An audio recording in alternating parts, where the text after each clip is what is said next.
जेवढे लोंढे किंवा जेवढे लोक आज महाराष्ट्रामध्ये येत आहेत, म्हणजे जर समजा तुम्ही बघितलं तर जवळपास रोज उत्तरेतनं 56 ट्रेन्स ह्या महाराष्ट्रामध्ये येतात आणि भरून येत आहेत आणि रिकामे जात आहेत. आज जर समजा तुम्ही ठाणे जिल्हा, एक जिल्हा जर समजा पाहिला, बरोबर आहे, ठाणे जिल्हा हा मला असं वाटतं जगामधला एकमेव जिल्हा आहे की जिकडे ठाणे, नवी मुंबई, कल्याण डोंबिवली, भिवंडी, वसई, मी आता पालघर वेगळा पकडत नाहीये, तो आपण एकच होता, तो आत्ता वेगळा झाला. पालघरमध्ये वसई, त्याच्यानंतर मीरा भाईंदर, नवी मुंबई, अशा जवळपास 8-9 महानगरपालिका आहेत. आपण नीट जर समजा पाहिलं तर ह्याची सुरुवात, सगळ्या गोष्टींची सुरुवात होते ग्रामपंचायत, नगरपंचायत, जिल्हा परिषदा वगैरे, नगरपालिका, महानगरपालिका, आणि ह्या सगळ्या ज्या होतात महानगरपालिका, ह्या लोकसंख्येनुसार या गोष्टी वाढत जातात. जर एखाद्या जिल्ह्यामध्ये जर समजा 8-9 महानगरपालिका जर समजा असतील, आज मुंबईमध्ये किती आहेत? 1.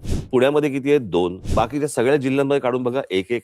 ठाणे जिल्ह्यामध्ये 8-9 महानगरपालिका, याचा अर्थ बाहेरून येणाऱ्यांचे प्रमाण आणि तेच प्रमाण मुंबईमध्ये वाढणं. नुसतंच मुंबईमध्ये प्रमाण वाढणं नव्हे, ज्या प्रकारची दादागिरी, की अशा प्रकारची वाक्य कशी येऊ शकतात की मुंबईचा महापौर उत्तर भारतीय करणार, मुंबईचा महापौर आम्ही हिंदू करणार. हे कधीपासून सुरू झालं? मी गेले अनेक वर्ष ही गोष्ट सांगतोय की माणसं नुसती येत नाहीयेत, हे फक्त रोजीरोटीसाठी येत नाहीयेत, हे आपापले मतदारसंघ बनवत आहेत आणि तेच चित्र आता दिसतंय.